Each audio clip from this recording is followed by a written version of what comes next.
Bonjour, bonjour à toutes et à tous, bienvenue sur KTV, Kwezi FM, le 106.9. Oui. Je suis là pour me venger. Oui, pour vous venger, tout à fait. On va en parler dans un instant. Issa Abdou, le 106.9 pour un temps de parole en direct, à la radio, à la télévision, sur le live Facebook, mais également sur l'infokwezi.fr. Le vice-président du conseil départemental est avec nous, c'est Issa Abdou. Issa, bonjour. Bonjour Patrick Mian, bonjour Camar, je salue tous les Maoris qui nous... Vous pouvez écarter un peu le micro, on l'a non, le baisser. Voilà, encore un peu, même si vous voulez. Ce que vous voulez. Baissez-le encore, pour respecter encore un petit peu. Et voilà, c'est parfait. Mais je baisse ce que vous voulez. Merci en tout cas. Merci pour... Je parle... Allez-y, allez-y. Il y a un temps un peu compliqué, il faut de temps en temps... sourire un peu. Sourire un peu, je pense que c'est... Ah, tout à fait. Ouais. Je pense que c'est même nécessaire pour pouvoir tenir le coup. Je salue les Mahorais qui nous écoutent ce matin et je veux avoir vraiment une pensée particulière pour le personnel soignant du CHM qui fait un travail remarquable. C'est vrai. Et je veux louer là aussi le travail extraordinaire des agents du département qui ne comptent pas leurs heures. Il faut le dire et je sais ce qu'on leur doit, c'est-à-dire beaucoup. Ouais. Une situation à s'arracher les cheveux, Issa Abdou, avec ce Covid-19 sur Mayotte. C'est comment ça réagit au sein du conseil départemental? On est à la tâche, on est au travail, on travaille pas plus tard qu'hier. J'ai présidé un comité de pilotage qui se tient régulièrement tous les mardis et jeudis, donc on en aura un demain. C'est une instance à l'aune de laquelle on prend des décisions importantes. Par exemple, hier, on a validé le principe de commander 400 000 masques. C'est important par les temps qui courent et c'est une nécessité pour nos agents parce que... Ils vont arriver quand, Issa, ces masques? Vous avez une idée? Dans les meilleurs délais, en tout cas, nous faisons pression pour que la commande soit lancée et que ça arrive rapidement parce que nos agents le réclament et il ne faut pas qu'on subisse un droit de retrait parce que là, pour le coup, ce serait catastrophique. Et par rapport à ces agents qui sont dévoués et qui font, comme je le disais tout à l'heure, un travail remarquable. Mais vous me donnez là l'idée... Mais ces masques, ils seront réservés aux agents du conseil départemental? Prioritairement, mais pas que. Oui. Alors que l'État dit les masques sont réservés aux soignants et aux malades. Tous les agents du conseil départemental ne sont pas malades. Non, mais il y a des soignants. On a nos PMI, nous avons des médecins. Ouais. Ça, peu de gens le savent, mais ça me permet de rappeler que le département abrite en son sein des médecins et des soignants, et ils sont nombreux. Donc, vous me donnez l'occasion de à la fois rendre hommage à ce personnel, mais surtout préciser ce que nous faisons au niveau du conseil départemental. Nous avons mis en place une organisation qui est vivante, qui s'adapte à la situation. C'est ainsi que nous avons mis en place une veille sanitaire, le comité de pilotage que je préside, je l'indiquais tout à l'heure, et puis une cellule de crise autour du docteur Abel notamment, le tout pour deux raisons. D'abord, protéger nos agents. Nous avons 3000 agents au niveau du département, c'est le plus gros employeur du territoire, mais aussi et surtout assurer la continuité du service public parce que l'aspect économique, il ne faut pas pénaliser les entreprises, il faut que la commande publique continue, mais il faut aussi, et c'est l'autre fonction essentielle du département, l'action sociale, le médico-social, faire en sorte que nos personnes âgées, nos personnes fragiles, eh bien, ne soient pas délaissées. Et j'ajoute que depuis lundi, donc, il y a eu l'ouverture de nos PMI pour pouvoir faire le vaccin, le primo-vaccin pour permettre notamment de lutter contre la rougeole. Donc, nous sommes au taquet, nous sommes au travail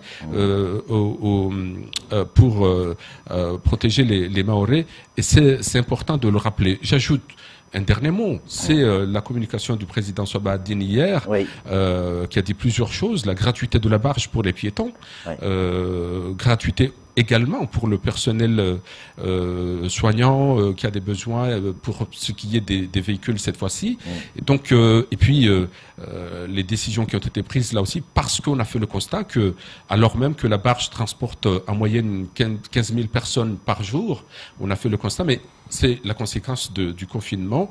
Nous sommes autour de 2000 personnes transportées et donc ça nous a conduit à revoir l'organisation. Maintenant, c'est que 2 barges au lieu de 4. 4 traditionnellement. Donc ce sont toutes ces mesures-là vivantes qui nous permettent quotidiennement d'être aux côtés des Mahorais. Le président a annoncé également une aide exceptionnelle aux entreprises, autour de 4 millions d'euros. Tout à fait. C'est pas rien. Comment cet argent va être utilisé? Tout à fait. Vous avez raison de rappeler que ces 4 millions d'euros, c'est vraiment doubler les aides et les crédits, l'enveloppe crédit qui était consacrée aux entreprises. Comment ça va être organisé? C'est d'abord la prochaine commission permanente qui va délibérer dans ce sens-là, j'espère dans les meilleurs délais, mais c'est des critères qui seront fixés. Il faudra qu'on se réunisse rapidement pour les fixer, mais en tout état de cause, c'est vraiment tendre la main, aider, ne pas laisser les entreprises à la rue, comme on dit, mais c'est pas que des mots. Mais qui peut prétendre à ces aides et comment ça peut se passer? Bon, je sais que c'est pas votre domaine précis, parce que vous c'est plutôt le social et la santé, mais peut-être que vous allez pouvoir nous éclairer, peut-être même qu'on invitera Ben Issa sur ce plateau pour nous parler de tout ça, mais au moins quelques éclairages. Est-ce que une entreprise qui est en difficulté de trésorerie, est-ce qu'elle peut faire une demande au conseil départemental ou c'est uniquement dans le cadre d'investissement? Une entreprise qui a des difficultés de trésorerie, c'est même ça l'idée, peut faire appel au conseil départemental. J'ajoute qu'il y a aussi l'ADIM, présidée par le collègue Benissa, vous en parliez tout à l'heure, qui a d'autres aides. Donc on est là d'une manière ou d'une autre. Le tout dans notre esprit, Patrick Meillan, c'est de faire en sorte que personne, à commencer par le monde de l'entreprise qui joue un rôle important pour le ciment de notre société, eh bien, soit aidé. Donc, le conseil départemental, c'est le message que je veux lancer ce matin, et bien sera là pour les accompagner. Mais je veux préciser nécessairement là aussi, parce qu'on ne le dira jamais assez, la maladie, le virus. Nous sommes à 35 cas, vous l'indiquiez tout à l'heure. C'est un chiffre croissant. C'est très important de rappeler que le remède, en tout cas le seul connu à ce jour, c'est le confinement. On le dira jamais assez, c'est une nécessité absolue. Il faut rester chez vous. Ça, doubler des gestes barrières qui sont, comme chacun sait, laver les mains d'une manière régulière, c'est éviter les embrassades et puis tousser dans son coude, etc. Ce sont des mesures, c'est pas banal, c'est vraiment important de le rappeler et il faut les respecter si on veut vraiment être à l'abri. Vous avez parlé des masques, on vient de recevoir un message que je vais vous lire. Il vient des pompiers en fait. Bonjour Patrick, pouvez-vous voir avec monsieur le vice-président, lui demander au niveau du STM, ils ont plus de 1500 masques de protection. Pourquoi ne pas tendre la main et les distribuer aux soignants et aux pompiers et qu'ils n'oublient pas aussi les sapeurs-pompiers? Encore une fois, c'est nous les ambulanciers principaux du CHM. Vous me donnez là aussi l'occasion de rendre hommage à ce corps de métier qui est le sapeur-pompier qui font ces pompiers-là un travail remarquable. Il faut louer leur travail et leur mobilisation, parfois au risque, au péril de leur vie. Et donc j'ai envie de leur rendre hommage ce matin pareillement. Pour le reste, il faut entendre ce message, il faut regarder de près ce qu'il y a. J'ai pas le chiffre exact de ces masques qui sont disponibles chez nous, mais en tout état de cause, il faut distinguer là aussi deux masques. Il y a les masques chirurgicaux. Souvent on fait la confusion et puis il y a les masques FFP2 qui eux sont vraiment utiles. Donc il faut avoir une approche très précise pour pouvoir après dispatcher nécessairement ces masques-là et pour ce personnel qui en a besoin. Donc oui, on est sensible, c'est la raison pour laquelle d'ailleurs cette commande... c'est 400 000 masques, c'est aussi pour les pompiers. Hein. Tout à fait. Kamar, une réaction? Alors la réaction Issa Abdou, c'est puisque hier ou avant-hier, on a sorti cette information en disant que les PMI allaient réouvrir et ça a fait réagir dans les réseaux sociaux en disant comment on peut réouvrir les PMI alors même que quand on regarde devant le CHM, les gens sont entassés, les gens font la queue pour pouvoir rentrer dans l'hôpital. Est-ce que là, ce n'est pas un risque aussi de finalement réouvrir ces PMI? Est-ce qu'il était important de les ouvrir actuellement? À l'image du CHM, vous imaginez un CHM ou des médecins qui désertent à un moment donné, alors même qu'il y a des malades. Comment on fait? Donc c'est cette cohérence-là, parce qu'il y a des gens qui sont dévoués, nécessaires des corps de métier parce que la population en a besoin, surtout par les temps qui courent. Je pense que c'est la responsabilité du département de faire en sorte que ces PMI rouvrent. On parlait de la rougeole tout à l'heure et de ces primo-vaccins qui sont importantissimes. Si on ne fait pas ça, eh bien, ça veut dire que les femmes enceintes, ça veut dire que les personnes qui ont le plus besoin, eh bien, ne seront pas traitées. Et ça, c'est un risque qu'on ne peut pas prendre. Je pense que tout compte fait, oui, mais c'est quand même un risque de propager le virus.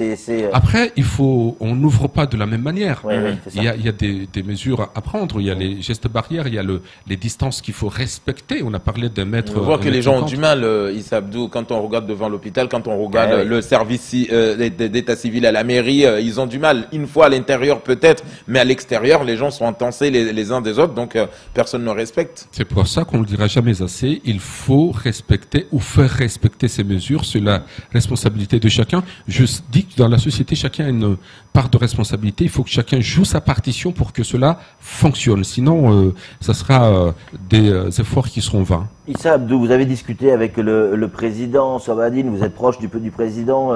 Est-ce qu'il est inquiet pour la population mahoraise? Ou alors, il se dit non, c'est quelque chose qui va passer, ou alors il y a une inquiétude forte? Il y a une inquiétude forte.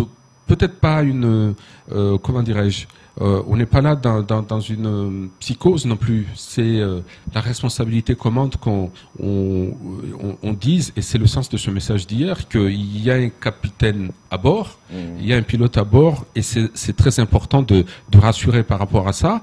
Mais en même temps, oui, il faut, c'est pas banal ce qui se passe, et donc précaution maximum, vigilance accrue. Il faut respecter ce qu'on a dit tout à l'heure. C'était le sens de son propos. Donc, inquiétude, oui, en ce sens qu'il faut qu'on se protège, il faut qu'on reste chez soi, il faut qu'on respecte les consignes des autorités, à commencer par les autorités sanitaires. Donc, oui, il est dans cet état d'esprit, mais je dirais comme l'ensemble des responsables de ce territoire. Oui, et pour conclure, le préfet qui a pris, je crois que l'arrêté ou le communiqué va sortir ce matin, la décision du couvre-feu général pour Mayotte, donc pour notre département. Est-ce que le président Sohbahadine et les élus que vous êtes sont d'accord avec cette décision? Il fallait prendre cette décision?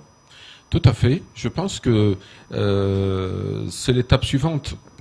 Il faut, dans la même veine, il y a eu, ça vous a pas échappé, les vols commerciaux pour les avions qui ont été stoppés, à quelques exceptions près. Je suis de ceux qui pensent qu'il faut aller encore plus loin. Il faut se poser la question de la fermeture de l'aéroport de Pamandzi. Parce que, partant du principe que c'est aujourd'hui le seul vecteur, à deux exceptions près, le seul vecteur aujourd'hui pour attraper ce virus, ça reste l'importation. Donc je pense qu'il faut là aussi monter en gamme pour plusieurs raisons. D'abord parce que le chiffre de 35, il est croissant et c'est un chiffre déjà très élevé. La deuxième raison, c'est quand même notre CHM qui est pas calibré pour... on a 17 lits de réanimation aujourd'hui et on voit bien que la limite de l'exercice avec ça, et puis l'éloignement. Pour se réapprovisionner nécessairement, je pense que c'est une question qu'il faudra se poser là aussi. Donc pour éviter tout cela, ok pour le confinement, mais il faut que ce confinement soit strict, il faut qu'on aille jusqu'au bout, et la question de la fermeture de l'aéroport est clairement posée. Donc c'est toutes ces mesures mises bout en bout qui feront qu'on arrivera à bout de ce virus. Merci beaucoup Issa Abdou, et puis la démonstration pour ceux qui pensent que vous coupez les cheveux en quatre. Eh bien, la preuve que non. En tout cas, merci mille fois, Issa Abdou, d'être venu sur ce plateau. Merci à vous. Pour ce temps de parole. Tout de suite, la suite de nos programmes.